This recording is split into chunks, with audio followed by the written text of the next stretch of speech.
کہ رسول کریم صلی اللہ علیہ وآلہ وسلم نے فرمایا، جو شخص رات میں گھر کی ایسی چھت پر سوئے۔ اس حدیث مبارک میں نبی کریم صلی اللہ علیہ وآلہ وسلم نے ایک اہم ہدایت دی۔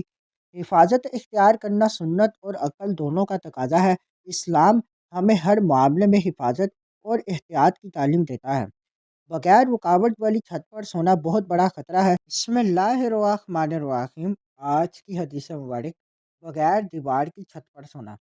سنن ابی داؤد، حدیث نمبر 5047۔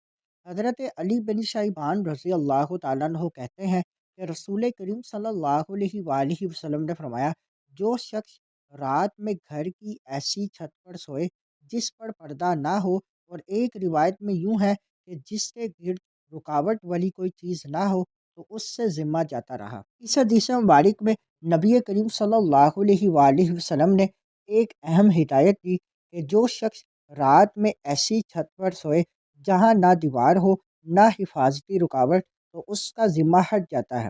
حفاظت اختیار کرنا سنت اور عقل دونوں کا تقاضا ہے۔ اسلام ہمیں ہر معاملے میں حفاظت اور احتیاط کی تعلیم دیتا ہے۔ بغیر رکاوٹ والی چھت پر سونا بہت بڑا خطرہ ہے۔